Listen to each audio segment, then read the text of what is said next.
Hey guys, Songits 134 here.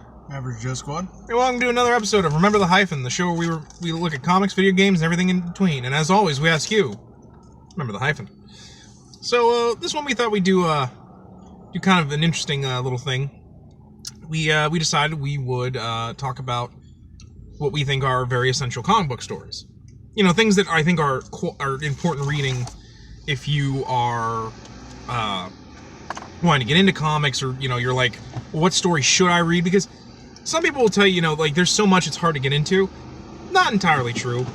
Like, for me, I always, if I recommend anything, I always say, just what's your favorite character?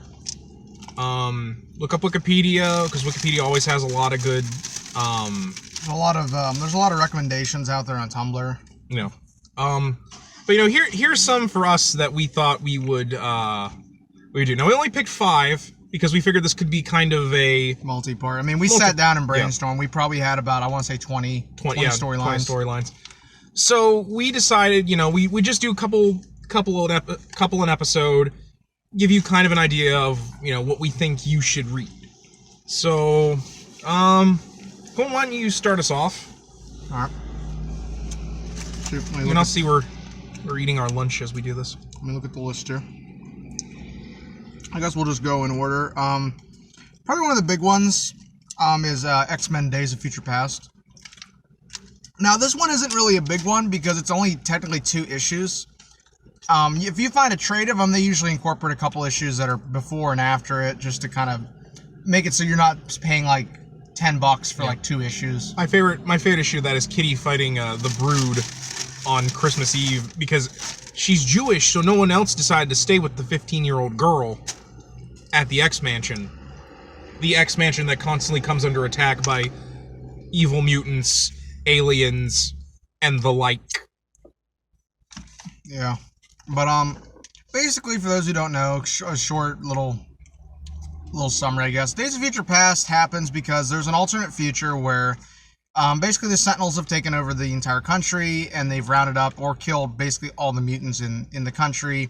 Most of them are dead, and I mean not only just the X-Men, it's also mentioned all but Reed from the Fantastic Four are dead.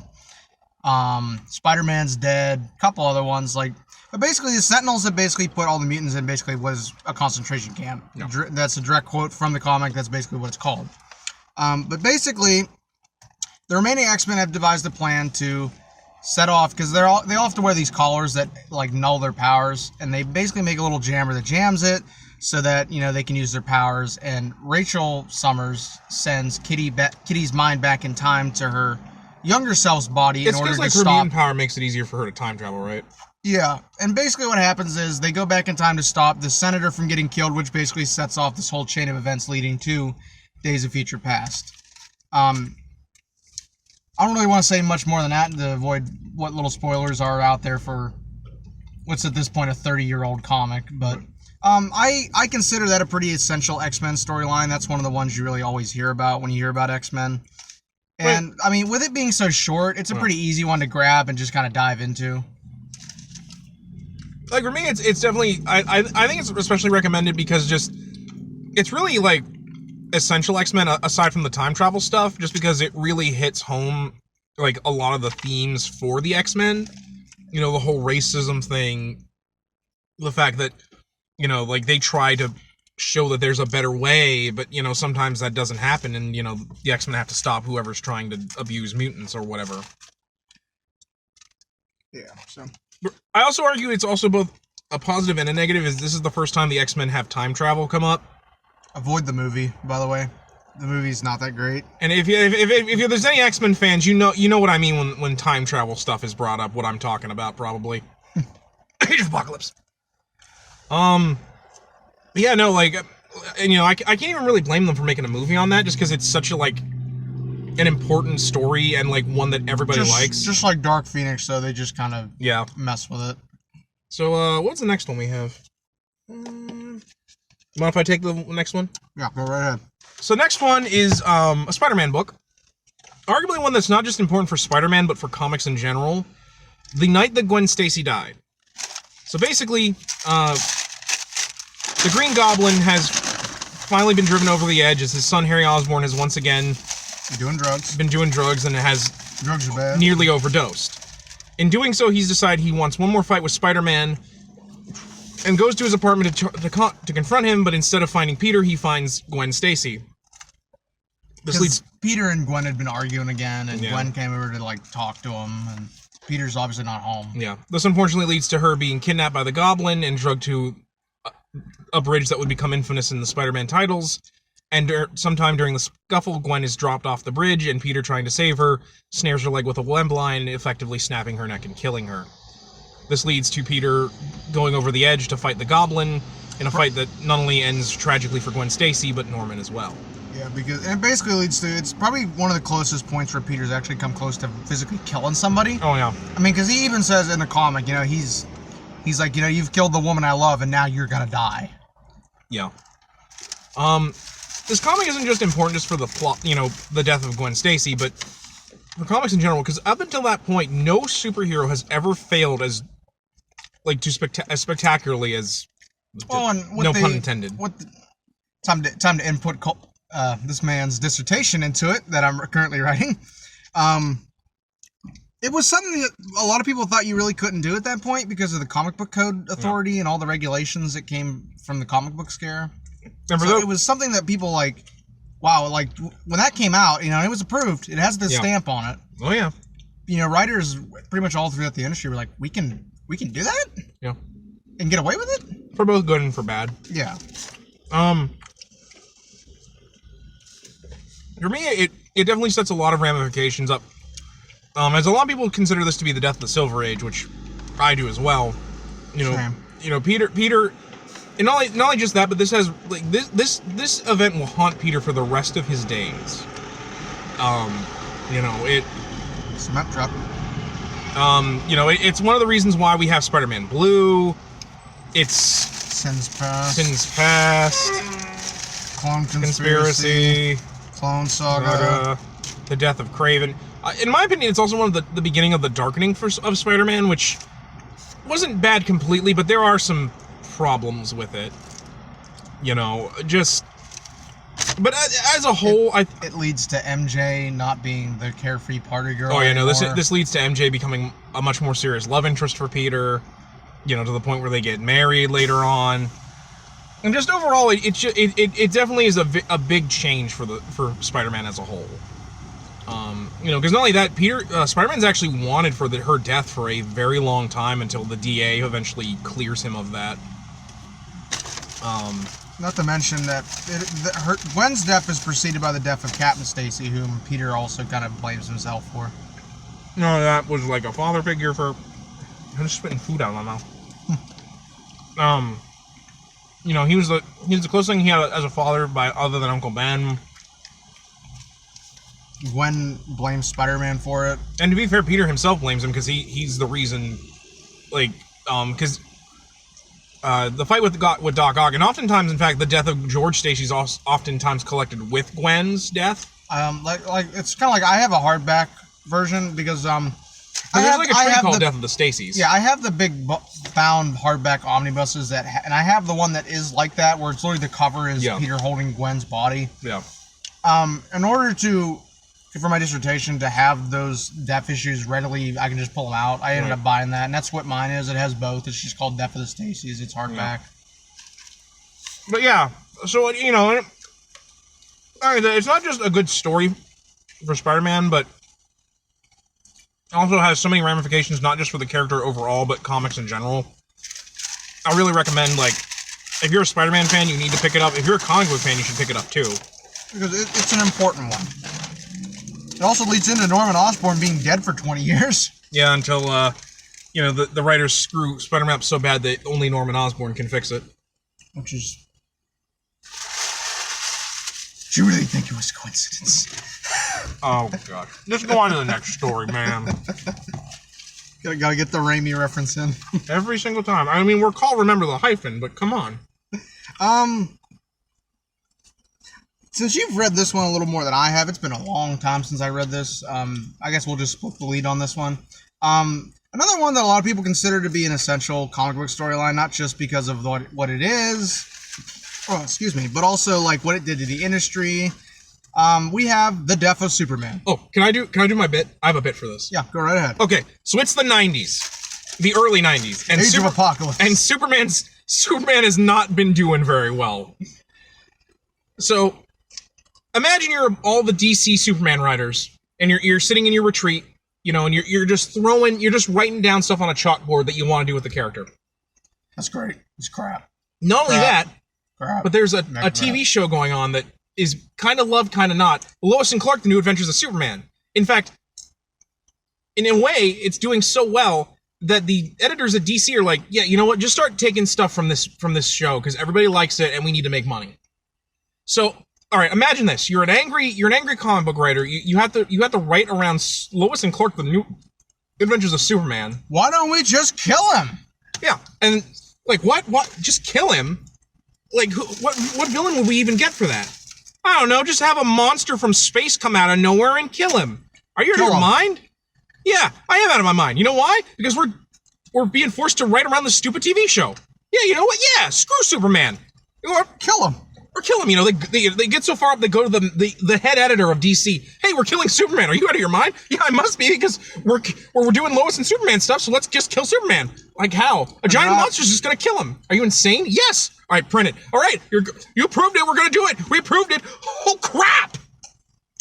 Basically, and the fucking amount of variant covers and crap for that killed the industry because everybody bought it thinking it's gonna be worth so much money now. You can find them for like $20 on eBay now. They're not worth anything. You can find it for cheaper. Yeah, they're not worth anything because they printed so much of them and everybody bought them. Yeah.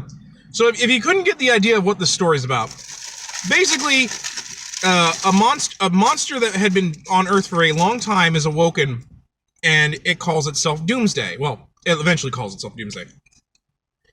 And more or less, it starts out fighting the Justice League, which, to be fair, everyone always talks about how it was able to handle the Justice League. The Justice League at this time was Blue Beetle, Booster Gold, Bloodwind, who was actually the Martian Manhunter, Maxima. Wonder Woman wasn't even in Justice League. No, there was no heavy hitters of the Justice League at that time. You had Guy Gardner, who had Sinestro's Yellow Ring. And like, no offense, this sounds like a pretty piss poor Justice League. Oh no, lineup. But anyway, the Justice League get trounced pretty thoroughly. So Superman has to come to their rescue, which leads into a drag-out fight with Doomsday that like obliterates half the city. Yeah. Wonder Woman shows up at some point trying to stop Wonder him. Woman and Batman never show up in that story. I'm thinking about the animated one. The animated one they have, because in the comics they have Kara show up, except it's not really Kara. Well, no, they actually make Doomsday a posable threat. Like, in the comic, it's Doomsday fights Superman, and you have some really lame... Like, not even Batman shows up. Like I said, Kara shows up, but again, that's not even Kara. That's Matrix. Kara. Yeah, it's not even Kara. That's Matrix Supergirl. And she pretty much gets her ass handed to her right off the bat. And then she's also the one that's banging Lex Luthor's clone. But and basically Superman and Doomsday comes to fight each other until eventually both of them hit each other so hard that they both die. This of course leads into Funeral for a Friend. We see the aftermath of the superhero community at the death of Superman. And while this is going on, 4 new Supermen show up. It's like if you told the story of Jesus and then Jesus died. And then 4 new Jesuses show up. Jesus respawned and he had lag, so he had 4 different versions of himself on the map. That's more or less. So basically, in my opinion, like everyone always says, you know, there's 2 stories of this: death and return. I'm not even apologizing for that. That's just funny. Death and return of Superman. Well, I mean, I basically made the same. It's funny how it's death and return of Superman. But for me, like they're both the same thing. It's just they're really long. Now I will admit, while the story is interesting, and like I do like the stuff where we see how, you know, Superman's death affects the DC universe. You still have like the stuff, like the really stupid stuff, like the fact that, you know, we have. I mean, granted, we did get some cool stuff out of it, like Steel and Superboy. We also got stuff like Eradicator and the Cyborg Superman. And of course, it brings Superman back to life with the mullet.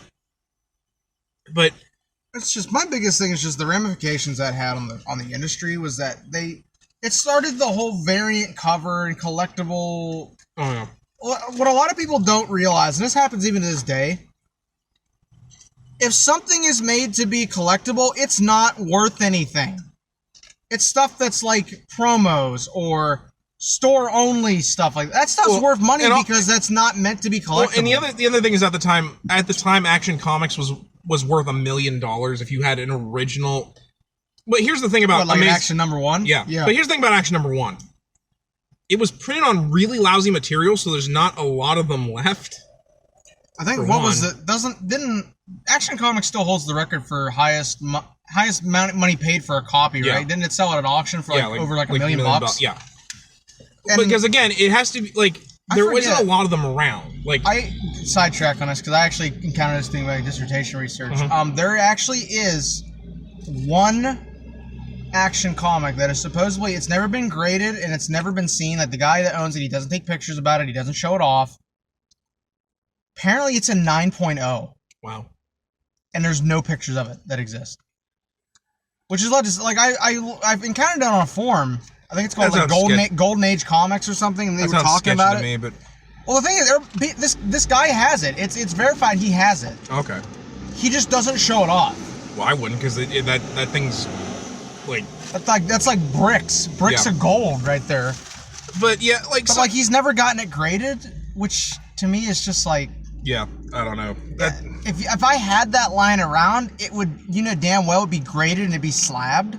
Oh yeah, no. Which I mean, if that's not what he wants to do, I mean, all the more power to you. I can't tell you what to do with your property, but I'm like, if I myself owned it, I'd be. Oh no, that should be on display as far as I'm concerned. Get it graded and put it on display. No, if I had that, it'd be like the scene at the end of Raiders of the Lost Ark. It's gonna be in a wooden box, taken care of by top men. Well, I think the other thing is I'm aware of the reference. I've seen Raiders. That's the only good indie movie anymore. You didn't join in, so I didn't know. Sorry. Anyway, I think a lot of the reason for that is there was a copy of Action that was pretty high, and it got stolen from an auction. Like somebody literally went in, grabbed it, and ran. But the point there is, again, a lot of those old comics, there's not a lot of them left. I mean, you saw the ones I inherited a bunch. Yeah. I showed him I have 2 Superman comics from the mid-50s. It was amazing. They're fragile as fuck. That's why I want to get sleeves for them. They're fragile. I'm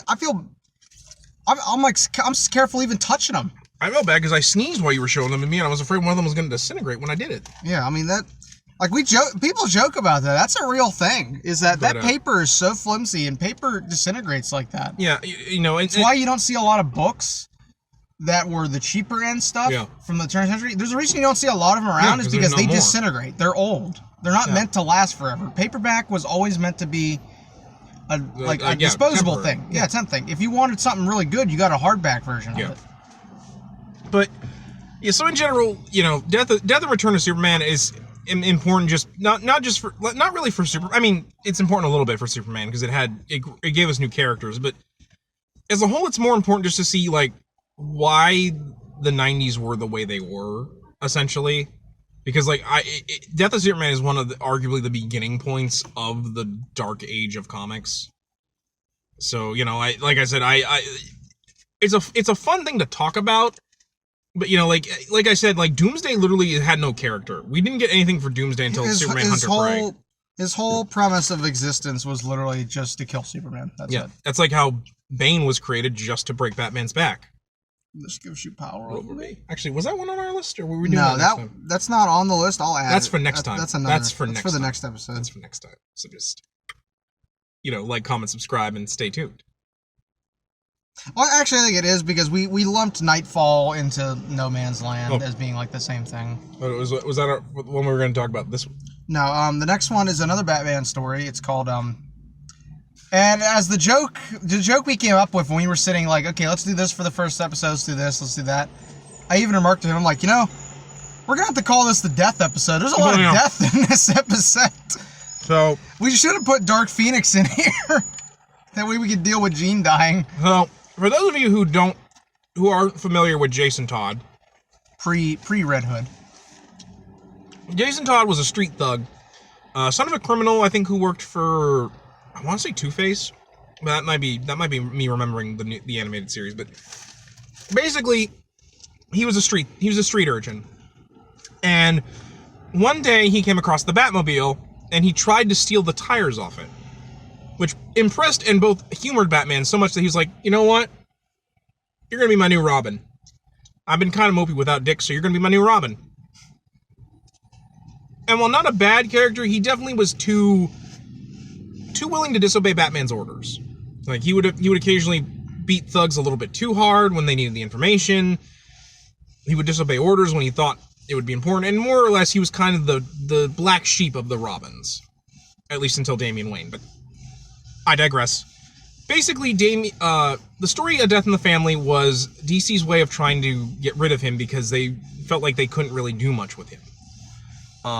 What's interesting is originally the story is basically Batman and Robin who go to what nowadays is known as Qurac, which is a made-up DC Middle Eastern country that they do whenever they want to talk about the Middle East. Originally, they go to Iraq because the Joker has become the ambassador of Iraq. Jesus. I'm not kidding. No, I know you're not kidding. I've read it. I know. Like, you can't make it up. That's the Joker was endorsed by the Ayatollah Khomeini. Hashtag 1980s. Yeah, only in the 80s could this have happened. 1980s. That's why later reprints call it Qurac, because that would not fly in today's. No, it's not PC. It's definitely not PC. PC principal's having a heart attack thinking about it. Well, not only that, just like we don't need a reason for people to be mad at us. We do it to fight on our own. Yeah, exactly. But so basically, while all this is going on, Jason has found out that his mother, who he thought was dead, was alive and in Africa, which eventually leads him to getting captured by the Joker as she's working for him, which leads to him being brutally beaten by the Joker with a crowbar. In front of his mom, no In front of his mom. Well, his mom don't really care because she's she smokes a cigarette to try and hide the fact that she let her child get brutalized by the Joker. Well, because isn't she tied up? No, she's not. She was working for him because she was into she did doctor's work without a doctorate, and so she left to Africa to go do more doctoring. But she doesn't want to go back to America because she will get arrested. Yeah. She literally cares so little for Jason. I don't know why. I thought the whole scene with her getting. Well, she was tied up later, but yeah, because she gets killed too. Yeah, she dies in the explosion with Jason because Jason tries to protect her from the blast, which unfortunately she dies. She dies before Batman finds Jason. Because basically that leads into the last issue, and there was a call-in number. Because they were like, if you we're gonna have these two call numbers, and one is if you call this number, Jason lives. If not, he dies. Which I actually wrote in my dissertation. It's amazing they did that, given all the stuff comic books had gone through that point, from criticisms and the CBCA. I'm amazed the CBCA let them do that. I really am. Well, granted, the CBCA at that point was a joke. Even at that point, it was a joke. It started being a joke as soon as the 80s started. And so basically, the votes were very small, but it ends up with Robin dying, which leads into Jason becoming one of the greatest tragedies of Batman's career. I really do recommend reading it because it's still a really good read. Yeah, even with Jason later getting resurrected by Raish and becoming Red Ghoul. Becoming Red Hood. Jeez, I don't know where I came from with that. You just apparently he fused with Ra's al Ghul and became this weird hybrid Red thing. Ghoul. I am the demon's Red Hood. It's still a very solid comic, like you said. Basically, I would say it's a very important one for Batman as a character because it's one of his biggest failings. And not only that, this leads into why eventually Tim Drake becomes necessary. And in my opinion, it's one of the things that leads into Nightfall and later stories because Batman is starting to slip, and this is one of those points where he starts to slip. But yeah, no, I just recommend because I think not only is it an important story, but it's just a good story overall because it's one of probably Jason's better stories. The other being Batman the Cult. Yeah. Which I wouldn't recommend unless you really want to get depressed. But yeah. So the last one on our list, excuse me, is one that is pretty controversial with both me and him. Primarily because a lot of people like it. I personally don't. I don't like the sequel either. I like the sequel even less because the sequel butchers one of my favorite characters. Just saying. But we're of course talking about Civil War.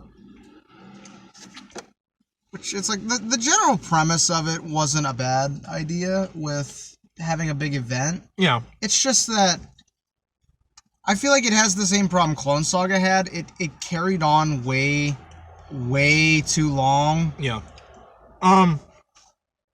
So basically, an event caused by the New Warriors while they're filming their reality show, leads into a supervillain by the name of Nitro blowing up, like, an entire city, or, like, city block in Stamford, Connecticut, which also kills a bunch of kids on a bus. And in doing so, the government has decided enough's enough. You superheroes cannot keep running unregulated for so long. We're going to activate the Superhuman Registration Act. What's the act? They don't tell you. Yeah. They don't tell you until after the event's done. Which you think that would have been something that, hey, let's explain it in the first freaking issue so y'all understand what's going on. No, they don't do that. The closest thing we get is that we know that Cap is against them having superhumans register with the government to be soldiers for S.H.I.E.L.D. Fascism. And so basically, what it boils down to is you have two sides. The pro side that's pro for the act, which is led by Iron Man, Reed Richards, basically the Illuminati, I think, more or less, except for Professor Xavier, because the X-Men are like, we aren't going in on this. We have enough problems with registration as it is. We're out. Well, and it's interesting. It splits the Fantastic Four up for a while because Sue is with Cap on this one. The Thing is not even in country. Yeah, he just goes to Europe. He goes to Europe. Nah, I'm done. And then Johnny is in a coma. Yeah, Johnny's in a coma, so he doesn't know what the hell's going on. Yeah. Spider-Man's on Iron Man's side initially, and then after he sees what Iron Man's side is doing, such as putting those that don't want to register and they get captured, they're basically putting them in a gulag in the negative zone. So Peter's like, oh hell no. So he leaves. Well, there's a lot Iron Man beats him about half to death because of it, but which is hilarious later because in One More Day he beats Iron Man really, really easily, which I think is kind of implied that Tony lets him. But it also leads into Peter to unmasking himself to the public, which is, by the way, not anything stated in the act. You don't have to reveal your identity to the public. You just reveal it to the government. Yeah, Iron Man's just like, it would be a show of good faith, which, I'm sorry, Tony, that's a load of bullshit. Which leads into some dangerous repercussions for Spider-Man, but we're not talking about that storyline right now. No, that storyline doesn't exist. I'm waiting for Spencer to retcon that shit out of existence so we never have to deal with it ever again. But yeah. And it also leads into, like, into what I call Marvel doing really evil things with their superheroes because they want to try and do Civil War again. Cap basically works with supervillains and the Punisher for most of his time leading the Anti-Registration Act. And I mean, Punisher kills half of them. Yeah. Iron Man creates a clone of Thor that ends up killing Goliath. Because Thor's dead at this point? Yeah, because of Ragnarok. Like, it makes both sides look really bad. Except the problem is that, like, clearly the writers are very much anti-registration. But that doesn't stop them from, like, ruining Iron Man. This is, like, the storyline that ruined Iron Man for a long time. Because of the fact that they basically made him Hitler. Yeah, and I mean, like, I've never been an Iron Man fan. Honestly, even go back to a kid before this. And then after reading this, I was just someone who is an Iron Man fan? I was just like, I don't like this. They didn't start fixing Iron Man until he got a hit movie. That literally, it took them like 2 years to try and turn this around for him. But yeah, like, and so, as much as we don't like it, it is essential reading because it is kind of what started the whole... It's a big event thing. Yeah. It's kind of like Secret Wars. Yeah. Which we'll talk about in another episode. But, like, and not only that, it's also starting the trend of Marvel having their superheroes fight each other. Which they then later... I guess we can kind of dig into Civil War 2 a little bit, because let's be honest, that's not going on an essential list for this series. Basically, Civil War 2 is another thing they did after the movie came out, Captain America Civil War. Marvel was like, well, instead of re-releasing Civil War to promote it, let's just make Civil War 2, which, in my opinion, because we've both talked about this, it ruins Carol Danvers' character. She acts so out of character throughout the whole damn book. That, for me, it's clearly just them once again trying to push the Inhumans, because at the time they didn't want to use the X-Men, and they were trying to make the Inhumans be the new X-Men for them, which didn't work out at all. No, Oh, especially if you saw the awful pilot for the Inhumans, which I'm sorry if you did. Worse than that Wonder Woman pilot you showed me. Oh, so much worse than the Wonder Woman. Now, bottom line, basically, me and him both agree. If you really want to see Civil War, just watch the Captain America movie. I mean, it's so much better. If you're like me, who reads everything, like I personally hate Dan Slott with my entire being. I hate everything the man writes. I don't think he's written a good story to save his ass. I know at some point, because I'm for those that don't know, I'm trying to collect every single issue of Amazing Spider-Man. I know I'm gonna have to get those at some point. I know I'm gonna have to read through them, and I'm like, but it's one of those things where it's like, just because you kind of have to read something, you don't have to like it. I mean, if you're gonna get into comic books, I think it's almost like a given anymore. You have to read Civil War. Unfortunately. But don't go into it expecting to be this great overarching storyline, because it's really not. What gets me is it's 6 issues long, and like the Civil War tie-in books all had more issues than Civil War itself. Yeah, like Miss Marvel has a couple, Fantastic Four has a couple, Spider-Man has a couple. Civil War, like Captain America has a couple, doesn't he? Yeah, there's also like a Civil War's like frontline story where it's like the newspaper. And also it has repercussions for Captain America, because after this, Captain America is shot and killed, which leads into the death of Captain America. Again, more death in this episode. Also Norman Osborn taking control of the Thunderbolts and creating the Dark Avengers, and also taking over S.H.I.E.L.D. and turning it into Hammer. We don't talk about this. Basically, the Dark Reigns time, where basically Norman Osborn was running the world, even though as much as I like Norman, I doubt that he's that capable. No, I don't really think he is. The dude can't even kill Spider-Man, let's be honest here. And he couldn't even do it while wearing an Iron Man armor. He couldn't do it while wearing a Carnage symbiote. Yeah. Well, yeah, but I wasn't. We haven't gotten that far yet. Like, seriously. I'm sorry, Norman. Norman, you're trash. You're trash, Norman. And also, thanks to the Dark Avengers, they still made Sins Past canon. Which we don't. That's good. We should do another series called Comics Unessential storylines. Like, storylines you should avoid. It'll just be us doing an hour-long thing where we talk about comics we hate. In fact, we might just do that. Just do a story of comics we hate. Well, because we want to kind of turn this into an ongoing series of just, stuff we think is essential. We can do another one called Unessential storylines you should avoid, with all your being. Oh, totally. So yeah, we know this one's kind of short. But we kind of wanted to do like a Remember the Hyphen that doesn't always run like an hour and a half over. Especially because we're also going to be we're going to have record another one after this. So we kind of want to keep things short and sweet, but. In fact, this one might even come out after because the one I want to put up has a little bit more time constraint on it. Yeah. In fact, I'll just say, the one we're probably going to be up before this is actually a retrospective on the Scooby-Doo late 90s, early 2000s direct to VHS 4-part movie series. For celebrating the fact that the everyone's favorite talking dog has turned now 50. But anyway, guys, I think that's going to do it for this one. Like I said, we're going to do more of these. We just didn't want to do, all 20 of them in, a go. Because we have a lot of stories, and we could come up with more. Yeah, and that's why I said, it'd be better to turn this into an ongoing series here. That way we could... If we keep it like we did 4 or 5 stories. Yeah. We can do that within a pretty reasonable amount of time. Yeah, and it'll be a nice little, breather for us for days where we don't really feel like whipping out, hour and a half long. Yeah. Dick measuring contest. It's true.